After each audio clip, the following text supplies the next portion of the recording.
Shalom, queridos. Hoje é 1 Timóteo, capítulo 3.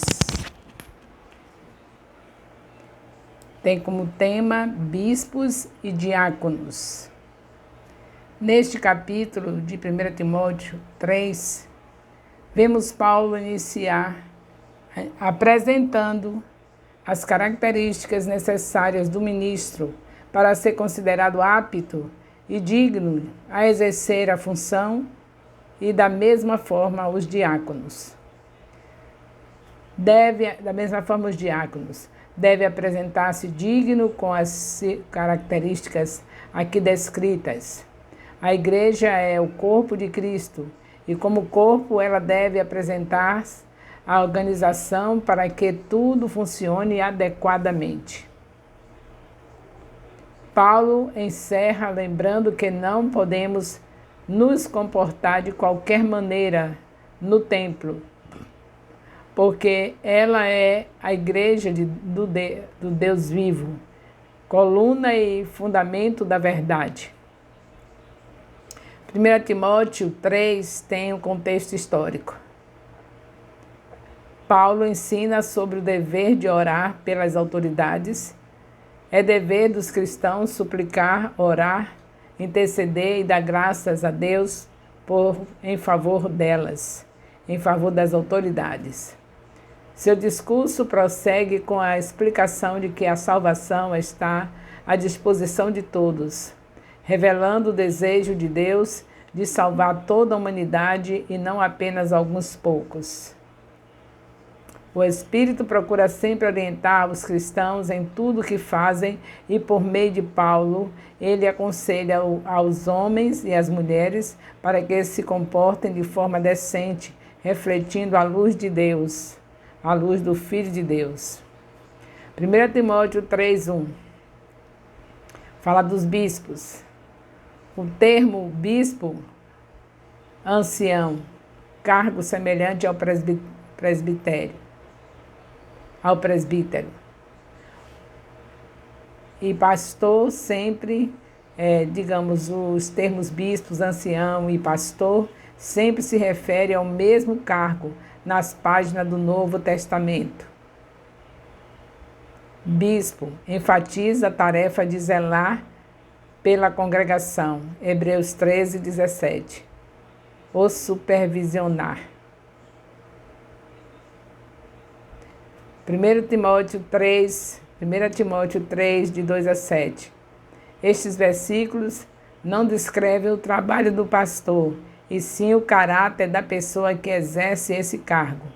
Esta lista não foi feita para ser exaustiva, mas dá ideia de alguém de caráter cristão amadurecido.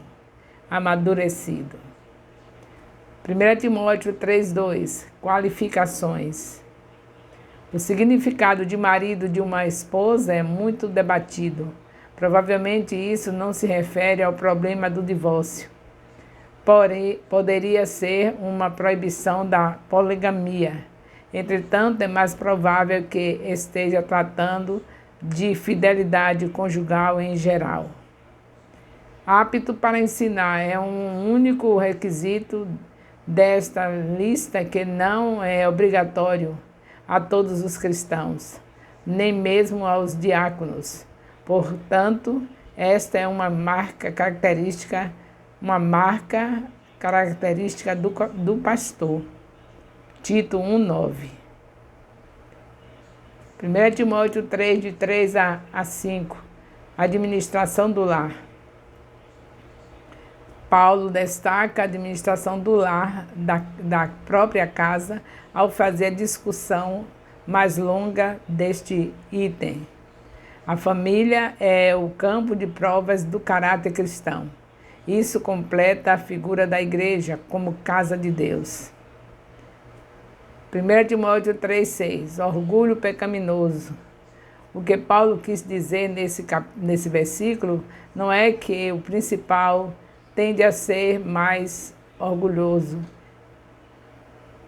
O que Paulo quis dizer nesse versículo não é que o principiante tende a ser mais orgulhoso, e sim que promover rapidamente um novo convertido a um cargo de liderança poderia levá-lo ao orgulho pecaminoso.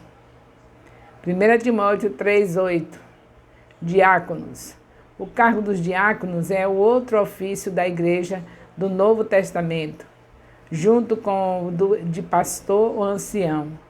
Do mesmo modo, sugere uma ligação entre as duas listas de qualificações.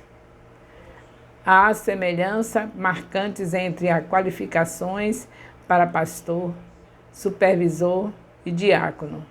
Uma liderança-chave que não é obrigatório que os diáconos sejam aptos para ensinar.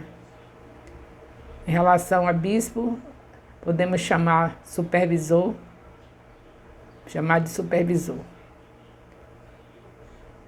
1 Timóteo 3,9, mistério da fé.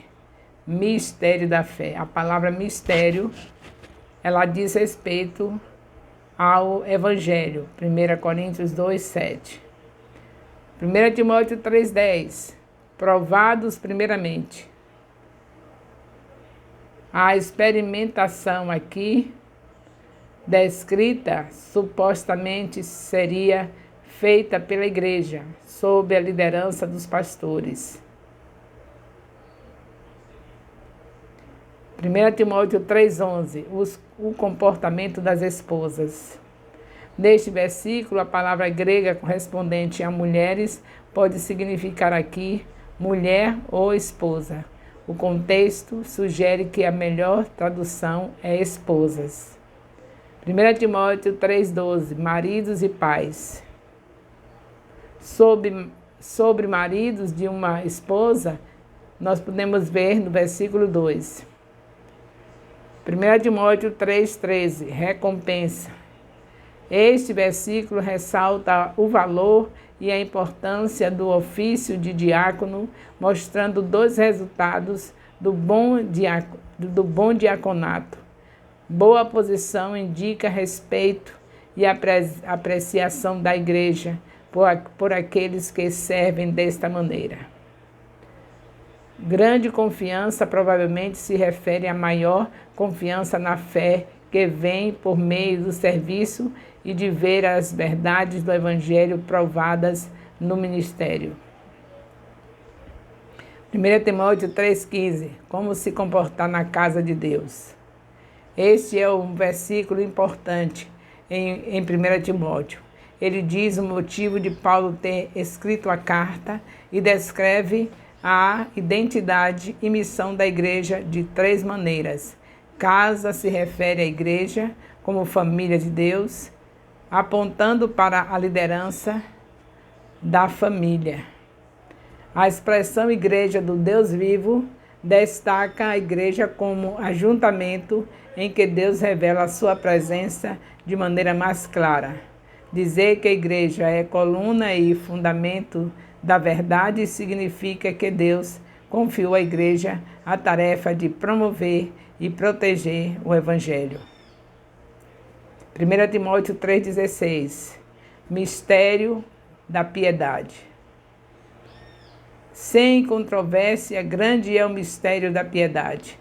Deus foi manifesto na carne, justificado no Espírito, visto pelos anjos, pregado aos gentios, crido no mundo e recebido acima na glória. Mais uma vez, a palavra mistério se refere ao Evangelho. Este versículo contém uma exposição poética do Evangelho. Concluindo, Paulo, como sempre, não esquece de nenhum detalhe acerca de seu filho na fé, Timóteo. Aqui ele o ajuda a como separar e consagrar homens ao cargo de bispo e diácono, detalhando todos os requisitos que eles precisavam demonstrar perante a comunidade. Hoje em dia, muitas igrejas já não conseguem mais os ensinamentos de Paulo. Já não seguem mais os ensinamentos de Paulo, que eram ensinamentos de Cristo, e consagram e separam sem cuidado e sem o tempo necessário para se conhecer os frutos de tal pessoa. Nós vemos isso hoje, a gente pela urgência de ver a obra ser feita, coloca pessoas que não têm nenhuma dessas qualidades que nós estamos vendo aqui, como Paulo falando aqui a Timóteo. Então, tem sido muitos os prejuízos por conta disso. Aqui Paulo diz que aos novos da fé, os participantes, é impossível serem colocados em posição de liderança, pois ainda não têm bagagem espiritual e seus corações podem ser dominados pelo orgulho e os levando a pecar. Como devemos ler e aprender de Cristo através das Escrituras, não há nada que não seja explicado e ensinado em sua palavra. Aqui nós vemos mais uma vez ensinos importantíssimos. Quantos prejuízos temos dado à igreja, colocando pessoas que ainda bem não se decidiu a Jesus, a gente já está colocando na frente da igreja. E os prejuízos são tremendos. Que Deus tenha misericórdia de nós. Acabamos de fazer o comentário de 1 Timóteo capítulo 3, estudos de bispos e diáconos. E ficou bem claro que não se pode colocar uma pessoa para ser um diácono, para ser um bispo, para ser um pastor, qualquer um que estiver na frente da igreja, na frente do povo de Deus, deve observar essas qualificações que estão aqui em 1 Timóteo 3. São muito importantes. Nós que já estamos há tanto tempo com o ministério de mais de quase 30 anos, já vimos que é uma realidade de prejuízos quando se faz contrário ao que está aqui escrito em 1 Timóteo 3. Prejuízos terríveis, coisas terríveis acontecem quando a gente faz diferente. Louvado seja Deus pela misericórdia do Senhor que tem nos alcançado. E hoje nós sabemos que o maior trabalho para nós estarmos fazendo o estudo da palavra num discipulado como esse, que é uma honra ao nosso Deus, a gente está com a palavra de dia e de noite, é honrá-lo, porque Jesus, o Filho dele, como está escrito em João, capítulo 1, versículo 14, que ele é a palavra. Então, um ministério desse era para ser recebido com toda a alegria, se achar mesmo algo vindo da parte de Deus, mas como a gente tem pessoas que foram colocadas, que não tiveram esses estudos, que não tiveram esse preparo, então está dando muito trabalho para a gente. Mas nós cremos que o nosso Deus, que é um Deus de misericórdia, vai reajustar tudo. O Espírito Santo vai tomar a mente de todos esses que estão com a responsabilidade de guiar o povo nesse aprendizado de um capítulo por semana no discipulado, 3 capítulos por dia dentro da nossa casa. Eu acredito que Deus não vai nos abandonar. Ele pode fazer algo extraordinário. Nada é impossível para Deus. As pessoas que começaram conosco, que não tiveram o preparo suficiente, como aqui está requerendo em 1 Timóteo 3, Deus vai fazer algo diferente. Deus vai ter misericórdia e essas pessoas vão se interessar a ter essas qualidades que estão sendo citadas aqui. Porque nunca é tarde para se reerguer, para a gente se levantar. Então, vamos estar levantados em nome de Jesus.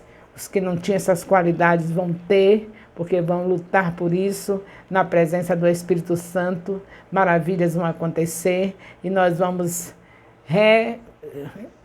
reconstruir tudo. Vamos ter algo novo, Deus fazendo algo maravilhoso, as pessoas assumindo a posição que Paulo está falando aqui.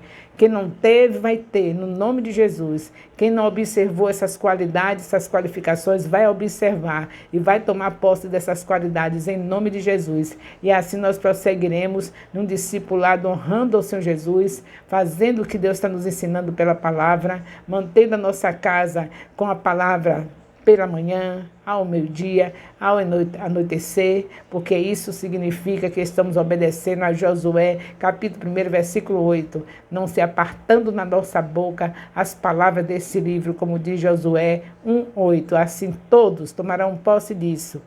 Passado é passado, o que não foi bom já passou, mas tudo daqui por diante será do melhor para melhor, sempre avançando, glorificando e exaltando o nome do Senhor.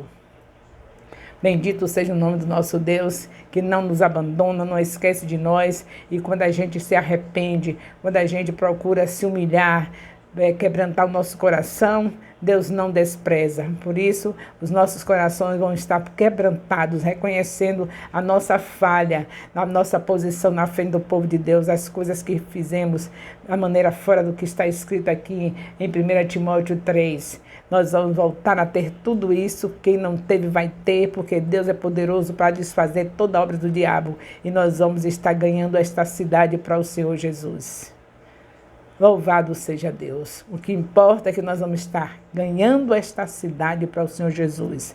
Haverão células em todos os bairros, haverão discipulado em cada sala do Ministério Apostólico Internacional Filho de Jerusalém. Nós estaremos vivendo os melhores anos do nosso ministério, porque nosso Deus é um Deus de restituição, é um Deus de recuperação, é um Deus de mudar a história, fazer o antes e o depois, o antes do discipulado. E o depois do discipulado vai ser algo inconfundível, algo extraordinário. Eu creio e continuo lutando e não vou recuar, porque o meu Deus é poderoso para desfazer todas as obras do diabo. E vamos prosseguir com esta bênção apostólica a cada dia, a cada assunto, nós estaremos dizendo: o amor de Deus, nosso Pai, a graça salvadora do nosso Senhor Jesus Cristo, a comunhão do Espírito Santo, seja com todos os discipuladores, com todos os discípulos do Maia FJ, com todos os componentes de células, com todos os líderes de células, com todos os colíderes de célula do Maia FJ, desde agora e para sempre. Amém. Louvado seja Deus. Aleluia.